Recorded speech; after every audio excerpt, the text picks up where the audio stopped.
Ребята, часы не купите? Уже 5 есть. рублей. Не надо. 3 рубля. Дай-ка посмотрю. Они антиударные? Антиударные и антимагнитные. А почему не написано, что они антиударные? Да, антиударные они, вот смотри. Видишь? Ну что, ты идешь? Беру. Дай, пожалуйста, посмотреть. Они же не ходят. Как? Так?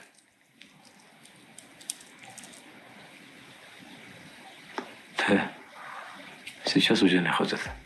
Они ходят, эти часы, по той простой причине, что, может быть, да, антимагнитные, но уж точно не противоударные. Дело в том, что это немецкие часы Рула, или, как называли их в Советском Союзе, Рухля, что, в принципе, отображало их качество. Тут не только нет защиты оси баланса, но и также они сделаны из латунного корпуса, и это дайверские часы. Пытается он их продать за 3 рубля, для сведения, в советские часы к тому времени стоили рублей 30, но солдаты все равно не соглашаются, точнее соглашаются после демонстрации, которая заканчивается неудачно. Сегодня на вторичном рынке ГДРовские часы Рула стоят примерно столько же, сколько и советские, а иногда даже выше. При этом качество их значительно ниже, чем у советских часов. Тем не менее, сегодня я попробую вам рассказать, почему часы Рула лучше, чем часы Ланге.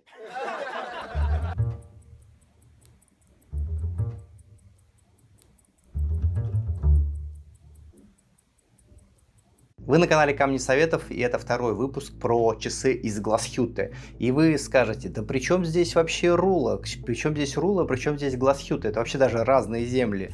Гласхюте — это Саксония, а Рула — это Тюрингия. Говорим мы сегодня о Руле, потому что рассказ о губ Гласхюте получается слишком длинным. Я решил его разбить на несколько выпусков.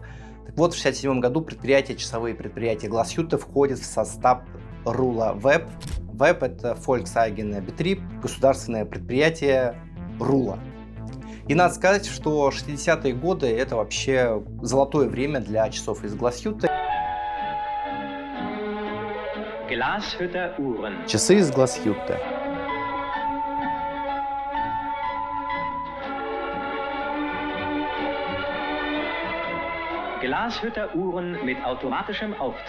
Часы из Гласхюте с автоматическим механизмом. Продукт современной техники.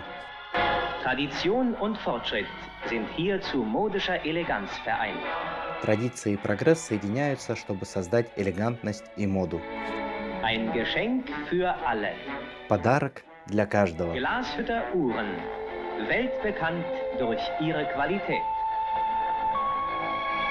Часы из Гласхюте известны во всем мире благодаря их качеству. ГУП, Glashütten Uhrenbetrieb, собственно, часовые предприятия Гласхюте, куда вошли все небольшие фирмы, которые существовали в Гласхюте раньше. И вот в 1967 году все это дело объединяется под Рулой. И тут вы скажете, да ты только что сказал, что это Рухля. Почему какая-то Рухля объединяет в себя в самые крутые часовые компании? Дело в том, что в 60-х годах уже понимали, что будущее за кварцем, и этот кварц как раз-таки производил Рула. И до того, как ГУБ влился в Рула, можно сказать, золотым десятилетием ГУБа. Это 60-е годы, и когда говорят про 60-е, и вообще когда говорят про ГУБ, в первую очередь вспоминают так называемый механизм шпециматик. Ну, от слова специальный, от слова автоматик. Это часы с интегрированным, очень тонким автоподзаводом, который действительно по конструкции видно, что он разработан именно в Гласхюте. Про него мы чуть поговорим в следующем выпуске, когда будем говорить про ГУБ.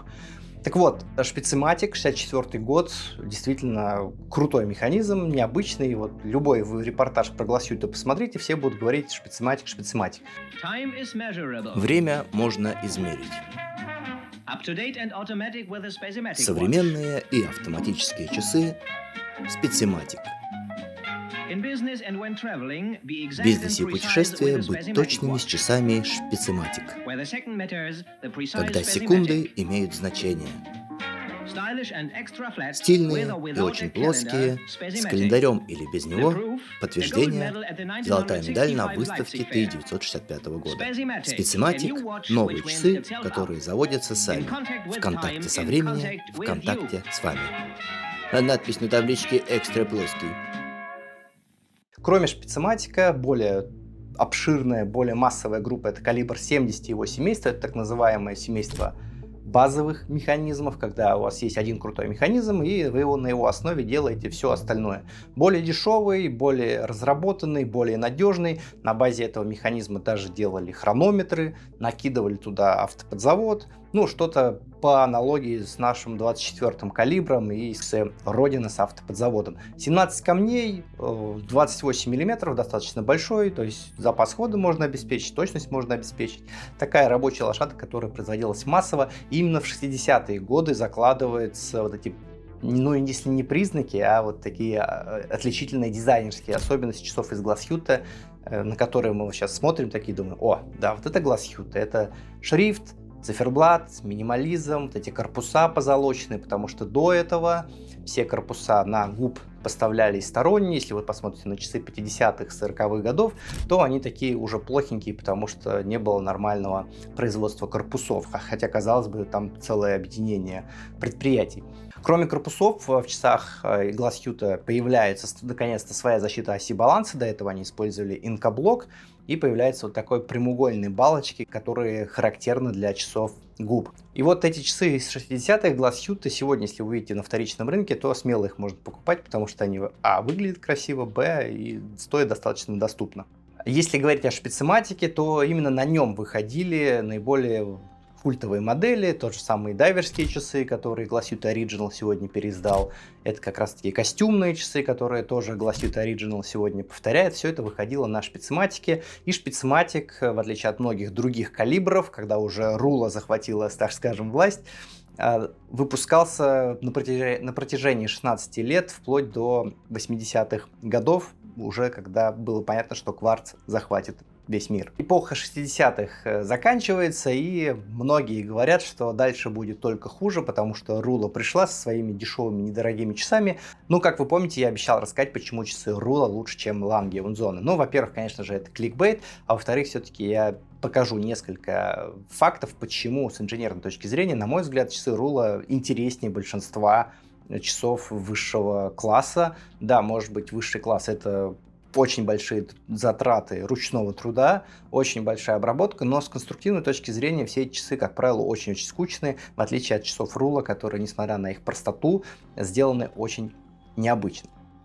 Уже в середине 60-х становится понятно, что будущее за кварцем, и на руле это отлично понимали, и, скорее всего, почему, собственно, объединили все под началом рулы, потому что рула умела делать кварц, умела делать такую технику, и вот даже секундомер, который использовался в Союз-28, как раз-таки был изготовлен рула, потому что обладал достаточно низкой погрешностью.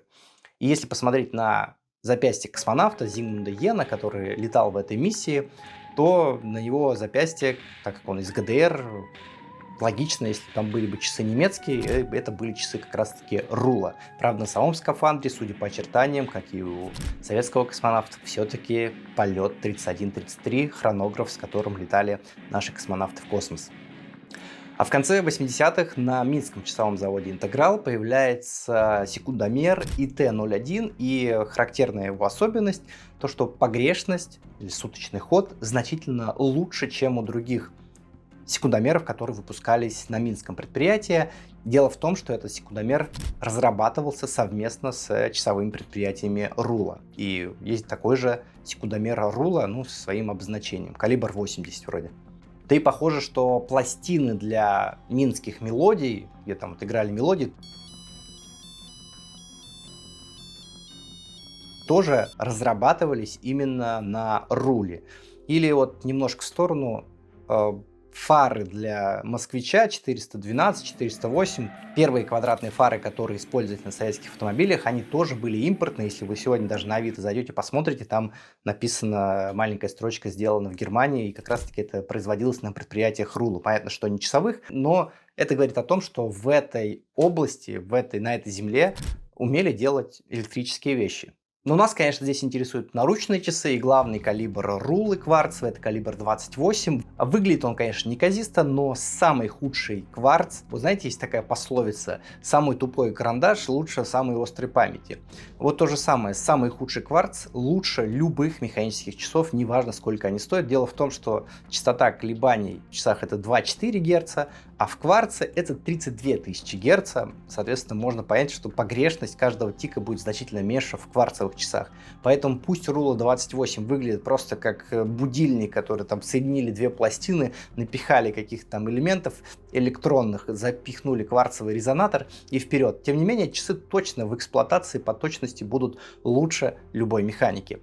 И надо сказать, что вот этот 28-й калибр, скорее всего, основывался на самом знаменитом калибре Рула, это калибр 24. Опять-таки, это две пластины, между ними находятся шестеренки. Это вот будильник, если вы в детстве разбирали, вот как будто бы взяли на Руле будильник, сказали, давайте-ка мы уменьшим и будем по такому принципу использовать. И поэтому погрешность там получается минус 2. Да, там нет камней, 0 камней, нет защиты баланса, именно поэтому у Мимино часы ломаются. Часы сделаны максимально дешево, там даже нет ремонтуара, там просто такая качалка, которая позволяет вам заводить часы, либо переводить стрелки. Минимальное количество деталей, все сделано из жести, как будто вот из консервной банки. Тем не менее, часы дешевые, часы ходят, более того, они первые автоматизировали производство, практически полностью эти часы производили роботы, чуть ли даже не собирали роботы задолго до свотча. И, конечно же, вот такая простота, такое удешевление приводило к тому, что погрешность у часов была, условно говоря, минус 2 плюс 3 минуты в сутки. И для детей, и для бытовых нужд, в принципе, нормально. Раз в неделю подправил часы, в принципе, они вам будут служить достаточно долго. Долго я, конечно, погорячился, именно по этой причине, что там не было камней, часы особо-то не дошли до наших времен. Но аналогия такая. Вот у вас есть две сталинки и есть миллион хрущевок. Вот как раз-таки хрущевками роль хрущевок выполняли часы Рула. Они обеспечивали людей часами. Есть даже такой видеорепортаж 1971 года из Гласхюта, где репортер спрашивает на улице у людей, есть ли у них часы, и вот одна женщина отвечает, что нет часов, у нее нету. Перед вами малышки из Гласхюта, и вы не найдете никого, у кого не было бы часов. Извините, у вас есть часы? Нет, у меня нет часов.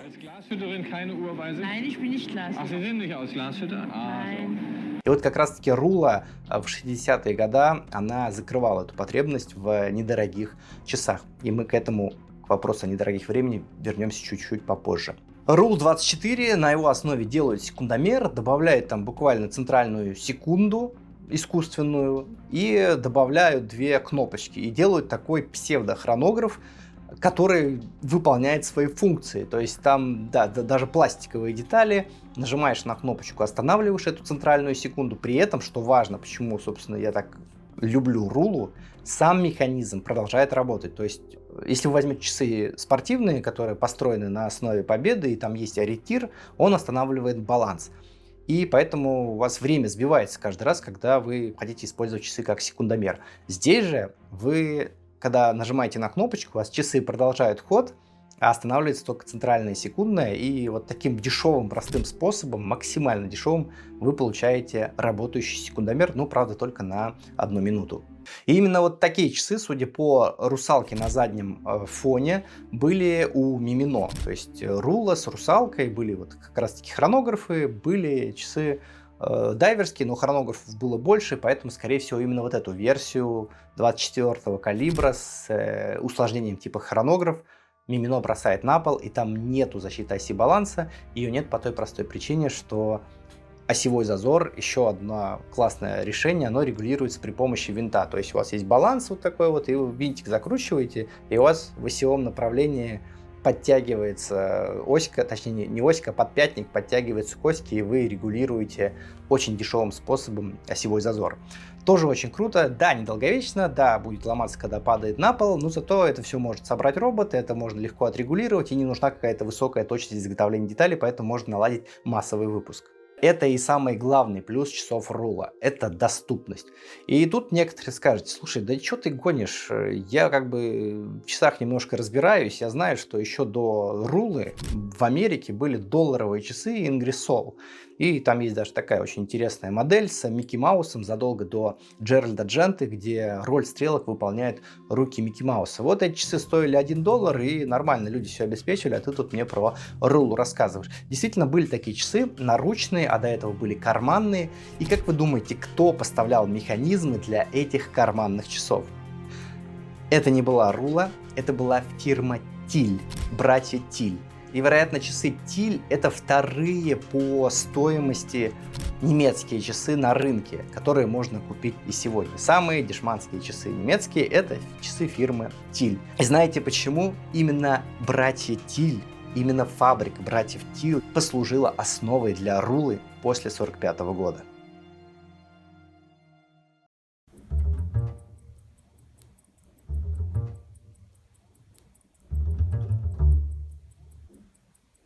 Братья Тиль основали свою фирму в 1861 году, они занимались металлообработкой, то есть у них были станки, они говорят, ну давайте заказы ваши, мы вам изготовим там какую-нибудь там жестянку недорогую, дешевую, трубы и вот такая вот мелочевка.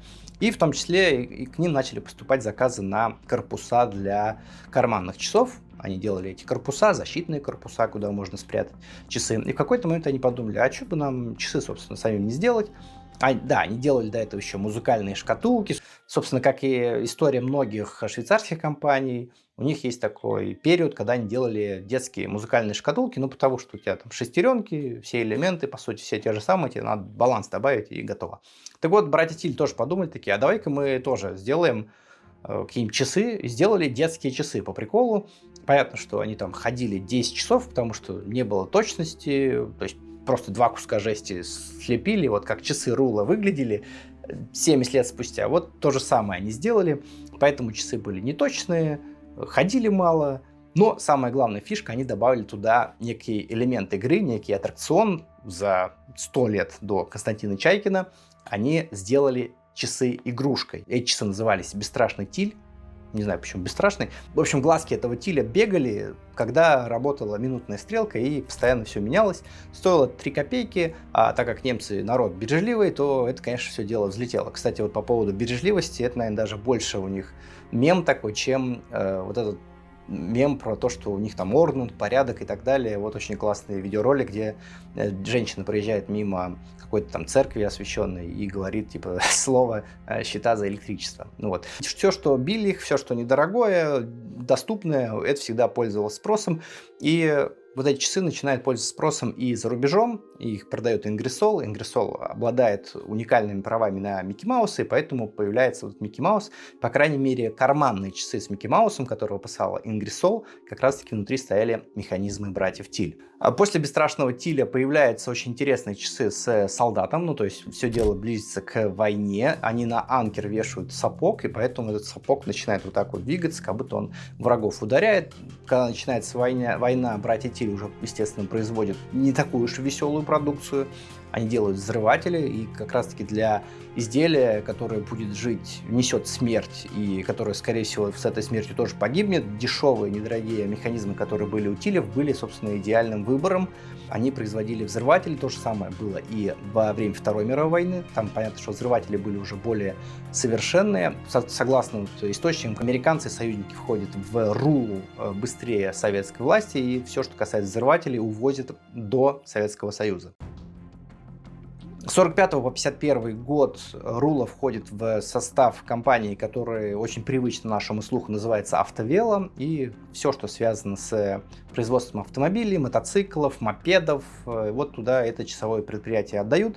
А с 1951 года они уже выделяются как раз-таки в Рула, государственное предприятие Рула. На протяжении этого времени 4 раза меняется название этого предприятия, но суть особо не меняет. И самая главная продукция, самая известная продукция, это все-таки, наверное, механизм 24 и производная. И после объединения в 1967 году Рула практически полностью вытесняет другие механизмы и часы из Гласхютте, просто потому что в плановой экономике важен там валовый продукт, важно количество, и в этом смысле, конечно, Рула была более конкурентной, там карманные часы вообще стоили что-то 6 марок, наручные стоили в районе 30, и при этом любая продукция из Гласхютте стоила там, в районе 100-150 марок, то есть разница была в 5 раз по сравнению с наручными часами, в 25 раз по сравнению с карманными часами. Конечно, тут те, кто были у руля, и те как бы цели и задачи, которые им ставили, привели к тому, что часы из Glashütte практически полностью пропали с полок.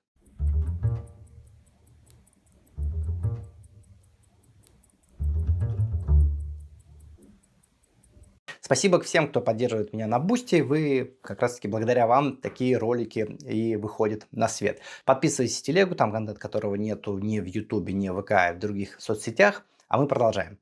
И даже если вы посмотрите фильмы ГДР, точнее фильмы о ГДР, если вам надо показать среднестатистического жителя, вы наденете на его запястье руло.